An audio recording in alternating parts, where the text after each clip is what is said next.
Hello everyone, good afternoon, and welcome to today's live Zoo to You. My name is Lexi, I am an educator here at the Stone Zoo, and today I am joined by our Chinchilla Trio, and we are going to get to see them explore and navigate their Chinchilla enrichment wonderland. So if we want to take a look over here, it's just about time to release our chinchillas, the stars of our show. Now, as always, if you have any questions, please feel free to go ahead and put those in the chat. I will try my best to answer those either during my chat or afterwards. So we have, as you can see, 3 chinchillas in here. I'll try to introduce you to all of them. So this one right here in our little cabin is Blossom, and she is 8 years old. This white one who is coming out right after her is Buttercup, and she is 7 years old. And then that last white one who has gone around the cabin and is hanging out by the fireplace is Bubbles. Oh, Bubbles is going to enjoy a lovely dust bath. Now, to give you a little tour of the enrichment extravaganza they have here today, we have so many options. We have their dust bath. This allows them to get nice and clean, and I'll talk about that more later. We have, you might see some sprinkles of cinnamon. They do love a good scent. And we've got some of their sweet potato sprinkled around so they can forage for that. And of course, we have a wheel because these chinchillas are very active and they do love to run. So if you're lucky, during our chat today, we will see them run super fast on that wheel. Now, these 3 lovely ladies came here at the Stone Zoo in October of 2021. Looks like Buttercup is hanging out with me.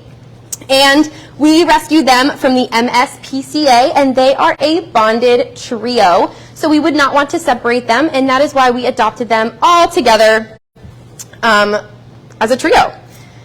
Now, chinchillas are a really, really great animal to talk about these days, as it has been getting especially cold, as we may have noticed here in Massachusetts. Chinchillas have really wonderful winter adaptations. So chinchillas are best known for their super, super soft hair. Now, I will encourage you, if you are not driving, to take a look at your arm, and maybe you'll see a hair coming out of your arm somewhere, maybe 2, maybe 3, all across your arm. And as humans, we have our hairs coming out of a follicle, and we have around 1 hair per follicle. Chinchillas are also covered in hair follicles, but instead of 1 hair coming out of that follicle, they have 60 to 80 hairs, which makes their fur super, super thick and, of course, very soft. Now, because of this super thick fur, they cannot take a bath like you or I can. We can't just plop them into a bathtub full of water and soap and scrub them clean. If we did this, they would never be able to dry. So this can be really harmful to them if they do end up getting wet, because if they don't end up being able to dry completely, oh no, we have messed up our fireplace. That's okay, Blossom is exploring it. So as I was mentioning, if they do get wet, that fur will never dry and it can make them really, really sick. So instead, they take a bath in super fine dust, and this helps to clean them of any oils or dirt that might be on them. Now, chinchillas out in nature are native to the Andes Mountains in northern Chile. And what's really cool about this is they will even take dust baths out in nature. So they will take their dust baths in ground up super fine volcanic rocks and kind of like a volcanic ash, which is really, really cool, I think. And because they live in the mountains, as you're seeing, maybe if we're looking at Buttercup down here in front, oh, she was standing up, she's not anymore. But their back legs are much longer than their front legs, which allows them to be really, really great jumpers. In fact, they can jump up to 6 feet high. Now, our chinchillas are herbivores, meaning they only eat fruits and veggies, and they are also rodents. So they like lots and lots of things to chew on. These include lots of sticks, and they love here at the zoo their raw sweet potato and carrots that helps keep their teeth from getting too long. And now I do want to take a moment to talk about chinchillas out in nature. They are critically endangered. So this is mainly due to being overhunted for their fur. So especially as we get into our holiday season and we are giving gifts, we want to encourage you to be a smart consumer when you're buying products and avoid buying animal products, especially made from animals who may be endangered, like chinchillas. But something that's really interesting is chinchillas are also facing being critically endangered due to habitat loss. But there have been efforts to restore their habitat, and in these efforts to restore chinchilla habitats, they're also helping at least 9 flora or plant species and 17 faunal species or animal species, including wooded shrubs and trees, amphibians, birds, and mammals, including pumas, which I just thought was really, really cool, and I hope you find that interesting as well.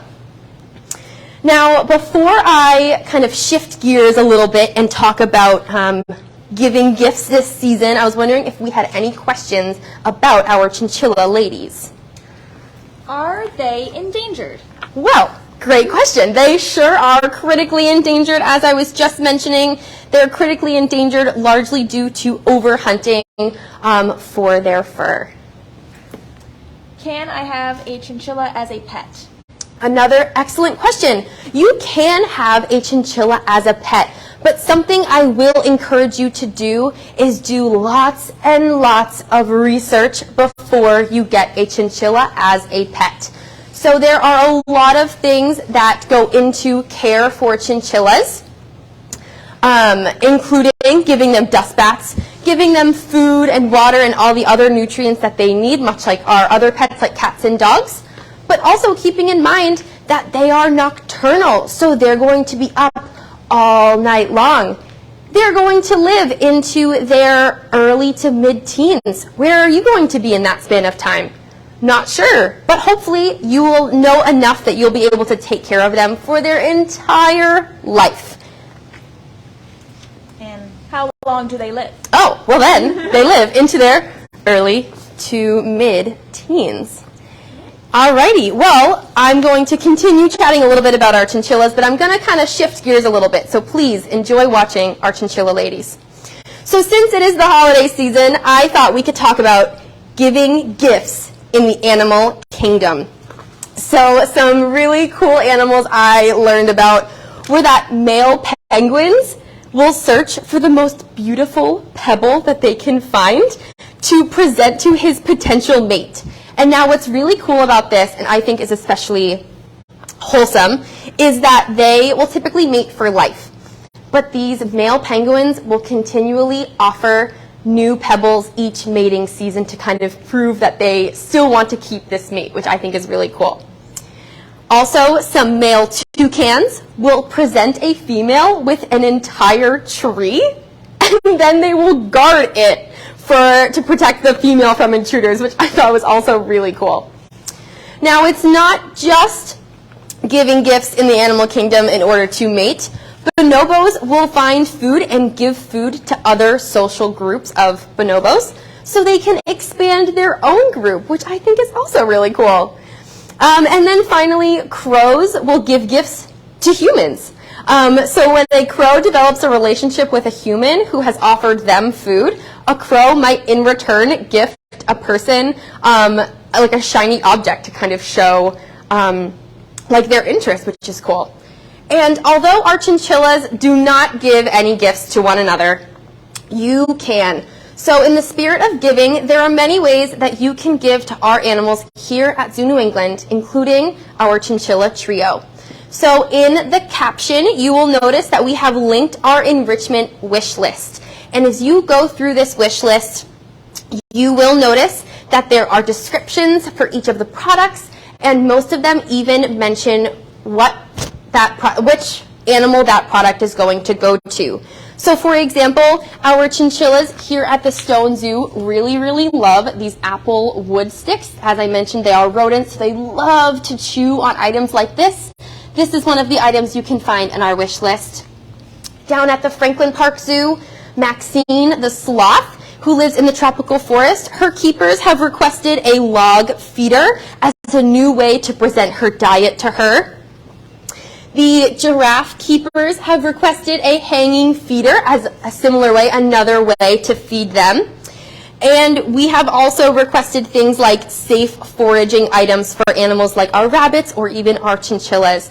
So if you have a favorite animal here at Zoo New England, you might consider getting them a new piece of enrichment this holiday season. Now, when you purchase these items, they are sent directly to the zoo. You don't have to get them delivered to your house and then deliver them here. And of course, thank you so much for your kindness and generosity this holiday season. Are there any final questions or comments? All right, sounds great. Well, thank you all so much for tuning in to today's Zoo to You. I hope you learned a lot about our chinchillas and enjoyed watching them in their Chinchilla Enrichment Wonderland. Happy holidays. Bye.